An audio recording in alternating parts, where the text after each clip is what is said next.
Hey guys, welcome to government jobs Gyan YouTube channel. Guys, आज की इस वीडियो में हम बात करेंगे एमपी पुलिस के new recruitment notification online form apply process के बारे में। लास्ट डेट की अपडेट है, केवल 2 दिन शेष रह गए हैं। आप जल्द से जल्द अपना फॉर्म अप्लाई कर लें।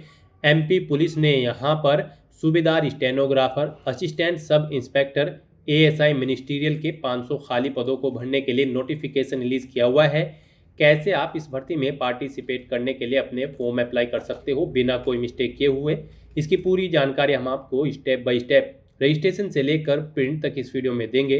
बस आपको इस वीडियो को स्किप किए बिना शुरू से लेकर एंड तक देखना है। उसके बाद वीडियो पसंद आए तो इसे लाइक और शेयर कर दें। चैनल पर नए हो तो इसे सब्सक्राइब कर लें। साथ ही साथ आपको फॉर्म अप्लाई करते हुए जो जो भी प्रॉब्लम फेस हो रही है उन सभी का हल आपको इस वीडियो में मिल जाएगा। कैसे यहाँ पर आपको अपना लाइव फोटो कैप्चर करना है, सिग्नेचर अपलोड करने हैं, डॉक्यूमेंट अपलोड करने हैं, कैसे आपको क्वालिफिकेशन की डिटेल देनी है और अंतिम समय में कैसे आपको अपना फॉर्म अप्लाई करना है जिससे आपका फॉर्म रिजेक्ट न हो, सभी जानकारी आपको इस वीडियो में दी जाएगी। बस आपको एंड तक हमारे साथ इस वीडियो में बने रहना है। तो बिना कोई वक्त गंवाए चलिए शुरू करते हैं। आपको इस वीडियो के डिस्क्रिप्शन बॉक्स में हमारी वेबसाइट ind-sarkari-naukri.in के इस पेज का लिंक मिल जाएगा। यहाँ पर आपको इस भर्ती के रिगार्डिंग सभी डिटेल्स प्रोवाइड कर दी गई है। Madhya Pradesh employ selection board MPESB ने यहाँ पर मध्य प्रदेश पुलिस डिपार्टमेंट के अंतर्गत सूबेदार स्टेनोग्राफर और असिस्टेंट सब इंस्पेक्टर मिनिस्ट्रियल के 500 खाली पदों को भरने के लिए नोटिफिकेशन रिलीज किया है। यहाँ पर आप 17 अक्टूबर 2025 तक अप्लाई कर सकते हो। लास्ट डेट की अपडेट है, केवल 2 दिन शेष रह गए हैं। आप जल्द से जल्द अपना फॉर्म अप्लाई कर ले। यहाँ पर एजुकेशनल क्वालिफिकेशन आप सूबेदार की पोस्ट के लिए और एएसआई की पोस्ट के लिए चेकआउट कर सकते हो। आयु सीमा आपकी 18 से 33 साल के बीच में रखी गई है। जनरल और अदर स्टेट कैंडिडेट को 560 रुपये फीस जमा करानी होगी। SC ST OBC को 310 रुपये फीस देनी है, जो कि आप ऑनलाइन मोड से जमा करा सकते हो। आप ऑल इंडिया से ऑनलाइन मोड में अप्लाई कर सकते हो। उसके लिए आपको इस पेज को नीचे स्क्रॉल डाउन करते हुए इंपॉर्टेंट लिंक सेक्शन में आना है। ऑफिशियल नोटिफिकेशन PDF लिंक पर क्लिक करके इस भर्ती के नोटिफिकेशन को ओपन कर लेना है और इसमें से आपको पूरी डिटेल रीड कर लेनी है।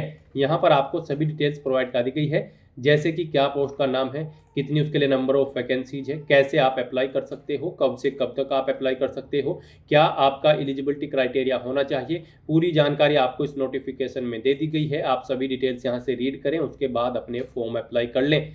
फॉर्म अप्लाई करने के लिए भी आपको हमारी वेबसाइट के इसी पेज पर ही अप्लाई ऑनलाइन का लिंक दिया गया है। जैसे ही आप इस लिंक पर क्लिक करेंगे, आपके सामने यहाँ पर मध्य प्रदेश कर्मचारी चयन मंडल का ये पोर्टल ओपन होगा। आपको इसे नीचे स्क्रॉल डाउन करना है और गाइड फिर यहाँ पर आपको पुलिस मुख्यालय गृह पुलिस विभाग मध्य प्रदेश शासन के अंतर्गत सूबेदार शीघ्र लेखक एवं सहायक उप निरीक्षक के इस सेक्शन में आना है। यहाँ पर इस भर्ती की लास्ट डेट 17 अक्टूबर 2025 है। एप्लीकेशन फॉर्म 3 अक्टूबर 2025 से स्टार्ट हुए हैं। यहाँ पर इस भर्ती पर अप्लाई करने के लिए आपको अप्लाई का ये ऑप्शन दिया गया है। ये यहाँ पर आपको इमेज दिया गया है, आपको इस पर क्लिक करना है। फिर आपके सामने कुछ इस तरह से इंटरफेस ओपन होगा। आपको डिक्लेरेशन सेक्शन में ये डिटेल्स रीड आउट करने के बाद इस चेकबॉक्स को ओके करना है और फिर आपको आगे बढ़ाएं के इस ऑप्शन पर क्लिक कर देना है। उसके बाद आपके सामने कुछ इस तरह से इंटरफेस ओपन होगा। गाइड यहाँ पर अगर आपने पहले से अपनी प्रोफाइल का रजिस्ट्रेशन कर रखा है तो आपको यहाँ पर अपना पंजीकरण क्रमांक एंटर करना है, अपनी डेट ऑफ बर्थ यहाँ पर आपको एंटर करनी है, ये कैप्चा कोड का आंसर आपको यहाँ पर देना है और फिर आपको सत्यापित कर आगे बढ़ाएं के ऑप्शन पर क्लिक करते हुए अपना फॉर्म अप्लाई कर लेना है। और गाइज, अगर आप MPESB के इस पोर्टल के थ्रू किसी भी भर्ती के लिए, मध्य प्रदेश की किसी भी भर्ती के लिए फर्स्ट टाइम अप्लाई करने जा रहे हो तो सबसे पहले यहाँ पर आपको अपना रजिस्ट्रेशन करना होगा, प्रोफाइल का रजिस्ट्रेशन। उसके लिए यहाँ पर आपको प्रोफाइल रजिस्ट्रेशन का ये लिंक दिया गया है, आपको इस पर क्लिक करना है।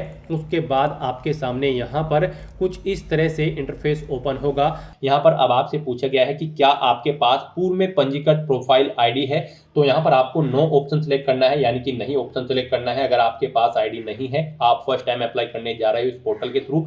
फिर यहाँ पर गाइज आपको अपना मोबाइल नंबर एंटर करना है। उसके बाद आपको अपनी ईमेल ID एंटर करनी है। आपका मोबाइल नंबर और email ID active and valid होने चाहिए। फिर आपको इस कैप्चा कोड का आंसर यहाँ पर देना है और उसके बाद आपको OTP प्राप्त करें कि इस ऑप्शन पर क्लिक कर देना है। फिर यहाँ पर आपके रजिस्टर्ड मोबाइल नंबर पर एक OTP आया होगा। जो मोबाइल नंबर यहाँ पर आपने एंटर किया है उस पर एक OTP आया होगा, वो OTP आपको यहाँ पर एंटर करना है। गाइस, यहाँ पर आप कोशिश करें वो मोबाइल नंबर आप एंटर करें जिससे आपका आधार लिंक लिंक है। तो यहाँ पर अपना OTP एंटर करने के बाद फिर आपको OTP सत्यापन करें कि इस ऑप्शन पर क्लिक करके अपना OTP यहाँ पर वेरीफाई कर लेना है। नेक्स्ट आपके सामने कुछ इस तरह से इंटरफेस ओपन होगा। यहाँ पर आपके रजिस्टर्ड मोबाइल नंबर पर आपको एक रजिस्ट्रेशन आईडी और पासवर्ड सबमिट कर दिए गए हैं।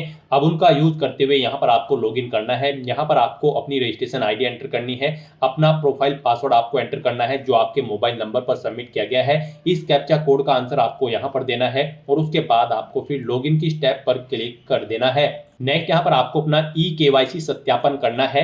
यहाँ पर आपसे पूछा गया कि क्या आपके पास आधार नंबर है, तो यहाँ पर आपको हाँ ऑप्शन सिलेक्ट करना है। गाइस यहाँ पर आपके पास आधार होना मस्ट है, अदरवाइज आप MP ऑनलाइन लिमिटेड पोर्टल के थ्रू किसी भी भर्ती के लिए अप्लाई नहीं कर पाओगे।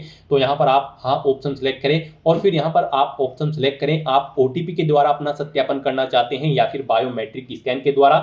यहाँ पर आप अपने अकॉर्डिंग ऑप्शन सिलेक्ट करें। अगर आप OTP के द्वारा करते हैं तो eKYC OTP द्वारा सत्यापन के ऑप्शन पर क्लिक करें। उसके बाद यहाँ पर आप आगे बढ़ाएं के इस टैब पर क्लिक कर दें और फिर यहाँ पर आप अपना आधार नंबर एंटर करें। उसके बाद इस चेक बॉक्स को ओके करें। इस कैप्चा कोड का आंसर आप यहाँ पर प्रोवाइड कराएं और उसके बाद फिर गाइस आप जनरेट eKYC OTP के इस ऑप्शन पर क्लिक कर दें। फिर यहाँ पर आपके रजिस्टर्ड मोबाइल नंबर पर एक OTP आएगा जिससे आपका आधार लिंक है। वो OTP आपको यहाँ पर एंटर करना है, इस चेक बॉक्स को ओके करना है और उसके बाद गेट डिटेल के इस ऑप्शन पर क्लिक कर देना है। नेक्स्ट आपके सामने कुछ इस तरह से इंटरफेस होगा। अब यहाँ पर आपका रजिस्ट्रेशन फॉर्म स्टार्ट हो चुका है। अब आपको अपनी बेसिक डिटेल्स प्रोवाइड करते हुए यहाँ पर अपना रजिस्ट्रेशन करना होगा।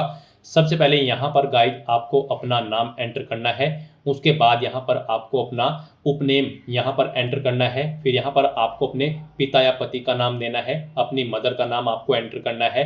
फिर यहाँ पर आपको अपनी 10वीं क्लास के अकॉर्डिंग अपनी डेट ऑफ बर्थ यहाँ पर सेलेक्ट कर लेनी है। 10वीं क्लास में जो आपकी जन्म तिथि दर्ज है उसके अकॉर्डिंग आपको अपनी डेट ऑफ बर्थ यहाँ पर सेलेक्ट करनी है। फिर आपसे पूछा गया कि क्या आप मध्य प्रदेश के मूल निवासी हैं, अगर हैं तो आप हाँ करेंगे, नहीं तो नहीं करेंगे। उसके बाद यहाँ पर आपको अपना जेंडर सेलेक्ट करना है, आप मेल हो या फिर फीमेल।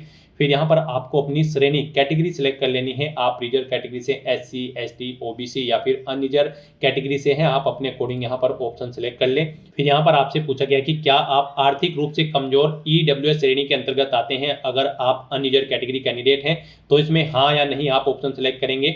और अगर आप यहाँ पर SC ST या फिर OBC कैंडिडेट होंगे तो फिर आपके सामने ये ऑप्शन डिसेबल्ड कर दिया जाएगा।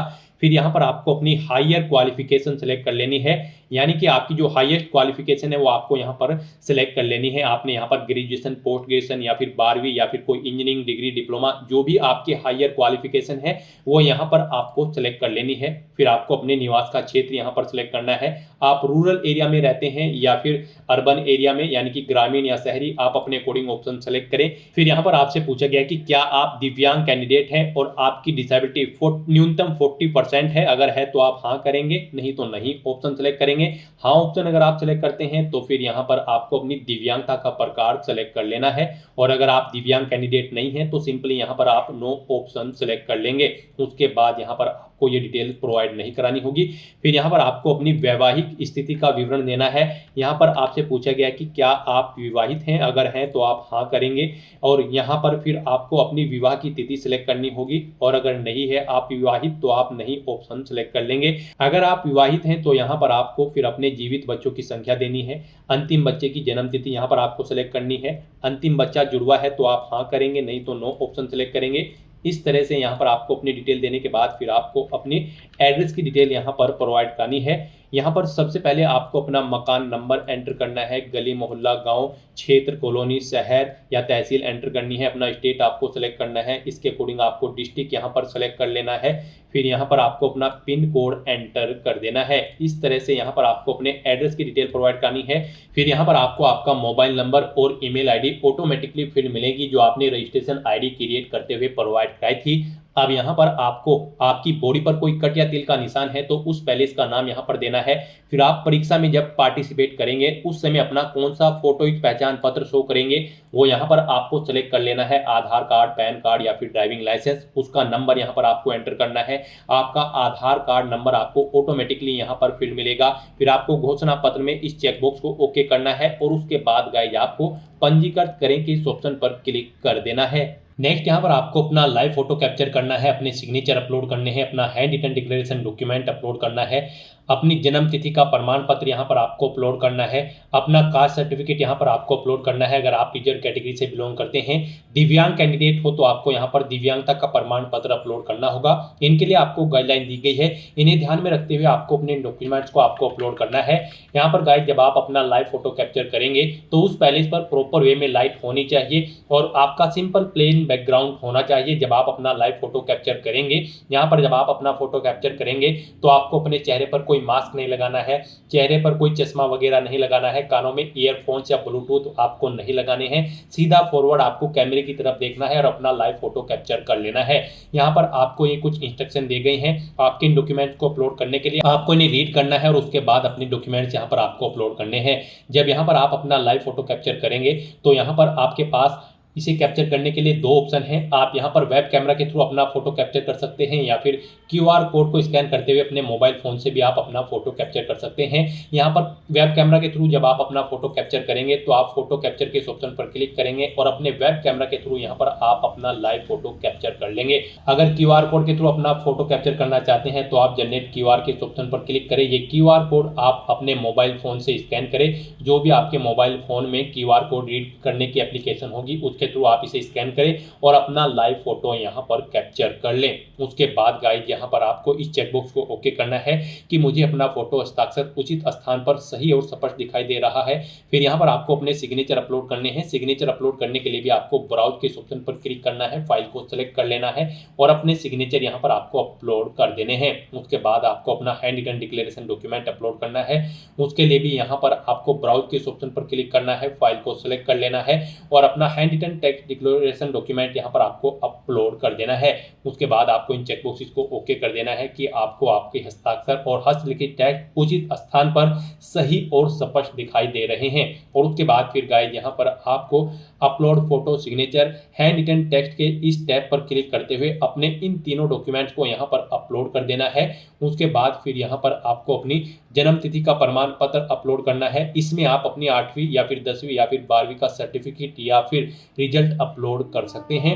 यहाँ पर इनकी विड्थ डॉक्यूमेंट के आपके 700 पिक्सल से 800 पिक्सल के बीच में होनी चाहिए, हाइट 400 पिक्सल से 950 पिक्सल के बीच में होनी चाहिए और ये तीनों डॉक्यूमेंट आपके JPG फॉर्मेट में होने चाहिए। तो इन डॉक्यूमेंट्स को भी अपलोड करने के लिए आपको चूज फाइल के ऑप्शन पर क्लिक करना है, फाइल को सिलेक्ट कर लेना है और upload birth certificate, upload caste certificate, upload handicap certificate के ऑप्शन पर क्लिक करते हुए अपने इन तीनों डॉक्यूमेंट्स को भी यहाँ पर आपको अपलोड कर देना है। और फिर गाइस यहाँ पर आपको सबमिट डिटेल के इस ऑप्शन पर क्लिक कर देना है। फिर यहाँ पर आपको आपके रजिस्ट्रेशन का पूरा प्रीव्यू शो कर दिया गया है। आपको सभी डिटेल्स केयरफुली चेकआउट करनी है, पेज को नीचे स्क्रॉल डाउन करना है और उसके बाद आपको प्रिंट प्रोफाइल रिसिप्ट के इस ऑप्शन पर क्लिक करके अपनी प्रोफाइल का एक हार्ड कॉपी रिसिप्ट ले लेना है फ्यूचर यूज के लिए। अपना प्रोफाइल रजिस्ट्रेशन कंप्लीट करने के बाद आपको दोबारा से हमारी वेबसाइट के इसी पेज पर ही आना है। फिर आपको अप्लाई ऑनलाइन के इस लिंक पर दोबारा से क्लिक करना है। फिर आपके सामने यही इंटरफेस ओपन होगा मध्य प्रदेश कर्मचारी चयन मंडल का। आप इस पेज को नीचे स्क्रॉल डाउन करें और फिर गाइड आप यहाँ पर पुलिस मुख्यालय मध्य प्रदेश शासन के अंतर्गत सूबेदार और सहायक उप निरीक्षक के इस सेक्शन में आ जाएं। आपको दोबारा से यहाँ पर अप्लाई के इसी ऑप्शन पर क्लिक करना होगा। फिर आपके सामने यहाँ पर कुछ इस तरह से इंटरफेस ओपन होगा। यहाँ पर आने के बाद अब आपको डिक्लेरेशन के सेक्शन में चेकबॉक्स को ओके करना है और फिर आपको प्रोसीड फर्दर या फिर आगे बढ़ाएं के इस ऑप्शन पर क्लिक कर देना है। नेक्स्ट आपके सामने कुछ इस तरह से इंटरफेस ओपन होगा। अब यहाँ पर आपको अपना सामान्य पंजीकरण क्रमांक एंटर करना है। आपको अपनी डेट ऑफ बर्थ यहाँ पर एंटर करनी है। इस कैप्चा कोड का आंसर आपको यहाँ पर देना है और फिर आपको गाइस यहाँ पर सत्यापित कर आगे बढ़ाएं के इस ऑप्शन पर क्लिक कर देना है। फिर यहाँ पर आपको आपकी प्रोफाइल का पूरा प्रीव्यू शो कर दिया गया है। यहाँ पर अगर आप अपनी प्रोफाइल में कोई एडिट करना चाहते हैं तो आप एडिट प्रोफाइल रजिस्ट्रेशन के लिंक पर क्लिक करके एडिट कर सकते हैं। और अगर सभी चीज़ें ओके हैं तो बस गाइस यहाँ पर अब आपको आगे बढ़ाएं के इस ऑप्शन पर क्लिक करना है। अब यहाँ पर आपका फॉर्म स्टार्ट हो चुका है। कुछ चीज़ें यहाँ पर आपको आपकी ऑटोमेटिकली फिल मिल जाएगी जो आपने रजिस्ट्रेशन टाइम पे प्रोवाइड कराई थी। अब आपको इस पेज को नीचे स्क्रॉल डाउन करते हुए यहाँ पर 31 ऑप्शन पर आ जाना है। जो 31 नंबर है यहाँ पर आपको अपनी क्लास सेलेक्ट करनी है। यहाँ पर आप भूतपूर्व सैनिक है तो वो सिलेक्ट करें, स्वयं सेवी नगर सैनिक है तो वो सिलेक्ट करें और बिना किसी वर्ग के हैं तो आप बिना वर्ग का ऑप्शन सेलेक्ट कर लें। फिर यहाँ पर आपसे पूछा गया कि अगर आप भूतपूर्व सैनिक हैं तो आपकी द्वारा की गई सेवा की अवधि यहाँ पर आपको माह में एंटर करनी होगी। यदि आप मध्य प्रदेश के मूल निवासी हैं तो आपको अपना होम डिस्ट्रिक्ट यहाँ पर सेलेक्ट कर लेना है। उसके बाद यहाँ पर आपसे पूछा गया कि क्या आप शासकीय निगम मंडल स्वशासी संस्था के कर्मचारी हैं, अगर हैं तो आप हाँ ऑप्शन सेलेक्ट करेंगे, नहीं तो नो ऑप्शन सेलेक्ट करेंगे। आपने विक्रम पुरस्कार जीता हुआ है तो आप हाँ करेंगे, नहीं तो नहीं ऑप्शन सेलेक्ट करेंगे। मध्य प्रदेश शासन के अधीन छटनी शुदा कर्मचारी है तो हाँ करेंगे, नहीं तो नहीं ऑप्शन सेलेक्ट करेंगे। फिर आपसे पूछा गया है अगर हाँ करेंगे तो फिर यहाँ पर आपको अपनी सेवा की अवधि माह में एंटर करनी होगी। फिर आपसे पूछा गया कि क्या आप विधवा, परित्यागता या फिर तलाकशुदा है, अगर है तो हाँ करेंगे, नहीं तो नहीं ऑप्शन सेलेक्ट करेंगे। फिर आपसे पूछा गया कि क्या आप आदिम जाति, जाति, अनुसूचित जनजाति, पिछड़ा वर्ग कल्याण विभाग की अंतर जातीय विवाह प्रोत्साहन योजना से पुरस्कृत हैं, अगर हैं तो आप हाँ करेंगे, नहीं तो नो ऑप्शन सेलेक्ट करेंगे। फिर आपसे पूछा गया कि क्या आप शासकीय सेवा में नियुक्ति के लिए नीचे दिए गए विभिन्न वर्गों में सम्मिलित हैं एवं नियम पुस्तिका के अनुसार इस वर्ग के लिए विशेष लाभ लेना चाहते हैं, अगर चाहते हैं तो आप यस करेंगे, हाँ करेंगे और फिर इनमें से ऑप्शन सेलेक्ट करेंगे, नहीं चाहते हैं तो नहीं ऑप्शन सेलेक्ट करेंगे। उसके बाद आपसे पूछा गया है कि क्या यहाँ पर आप नियम पुस्तिका के अध्याय 2 में उल्लेखित विभागवार एवं पदवार नियमानुसार न्यूनतम शैक्षणिक अर्हता के आधार पर नीचे दिए गए विकल्पों का आपको चयन करना है। यहाँ पर आपको अपनी क्वालिफिकेशन के अकॉर्डिंग गाइज यहाँ पर स्टेनोग्राफर की पोस्ट के लिए, जी हाँ दोस्तों, सूबेदार स्टेनोग्राफर की पोस्ट पर अप्लाई करने के लिए आपके पास ये शैक्षणिक योग्यता होनी चाहिए। और यहाँ पर assistant sub inspector SI ministerial की पोस्ट पर अप्लाई करने के लिए आपके पास ये क्वालिफिकेशन होनी चाहिए। यहाँ पर आप जिस भी पोस्ट के लिए अप्लाई करना चाहते हैं उसके सामने चेकबॉक्स को ओके कर दें। यहाँ पर अगर आपके पास ये क्वालिफिकेशन है, यहाँ से आप चेकआउट कर सकते हो। आपका 12वीं क्लास पास आउट होना जरूरी है। यहाँ पर साथ ही साथ गाइज यहाँ पर अगर आप सूबेदार स्टेनोग्राफर की पोस्ट पर अप्लाई कर रहे हैं तो आपका 12वीं क्लास पास आउट होना जरूरी है, प्लस आपके पास शॉर्ट हैंड डिप्लोमा या फिर सर्टिफिकेट होना चाहिए जिसमें आपकी 100 वर्ड प्रति मिनट टाइपिंग स्पीड होनी चाहिए। असिस्टेंट सूबेदार एएसआई मिनिस्ट्रियल की पोस्ट पर अप्लाई करने के लिए भी आपका 12वीं क्लास पास आउट होना जरूरी है। आपके पास CPCT सर्टिफिकेट होना चाहिए हिंदी टाइपिंग का, या फिर आपके पास इंजीनियरिंग डिग्री होनी चाहिए MCA, BCA, MA, SC computer science या फिर IT डिप्लोमा में। तो यहाँ से आप अपनी क्वालिफिकेशन चेकआउट करें। यहाँ पर भी आपको पोस्ट के अकॉर्डिंग क्वालिफिकेशन दी गई है, इन्हें आप चेकआउट करें। आपके पास जो भी क्वालिफिकेशन है आप उस पोस्ट के लिए अप्लाई कर दें। दोनों के लिए आपके पास क्वालिफिकेशन है तो आप दोनों के लिए अप्लाई कर सकते हैं। यहाँ पर आपको अपनी प्राथमिकता का चयन करना है। आप जिस पोस्ट को फर्स्ट नंबर पर प्रेफरेंस देना चाहते हैं उसे फर्स्ट नंबर पर सेलेक्ट करें, जिसे सेकंड पर रखना चाहते हैं उसे आप सेकंड पर सेलेक्ट कर लें। फिर यहाँ पर आपको click here to select preference के ऑप्शन पर क्लिक करना है। उसके बाद आपके सामने कुछ इस तरह से इंटरफेस ओपन होगा। अब गाइस यहाँ पर आपको अपनी शैक्षणिक योग्यता की डिटेल देनी है। पहले आपको अपनी 10वीं क्लास की डिटेल देनी है। यहाँ पर आप अपनी 10वीं क्लास का रोल नंबर एंटर करेंगे, परीक्षा उत्तीर्ण वर्ष देंगे, बोर्ड का नाम देंगे जिस बोर्ड से आपने अपनी 10वीं क्लास पास आउट की है। ऐसे ही यहाँ पर आपको अपनी 12वीं क्लास की डिटेल देनी है, 12वीं का रोल नंबर, परीक्षा उत्तीर्ण होने का वर्ष और बोर्ड का नाम आपको देना है। उसके बाद गाइज यहाँ पर आपको अपने नियुक्ति हेतु पदों की प्राथमिकता का चयन करना है। यहाँ पर आप जिस पद को जिस नंबर पर प्रेफरेंस देना चाहते हैं उसे उस नंबर पर यहाँ पर आप सेलेक्ट करेंगे। जैसे कि सूबेदार अनुसूचित शीघ्र लेखक सामान्य शाखा 1 2 3 4 5 6 करके यहाँ पर आपको दिया गया है। आप यहाँ पर जिस पोस्ट को जिस नंबर पर सेलेक्ट करेंगे उसे उस नंबर पर यहाँ पर प्रेफरेंस दिया जाएगा।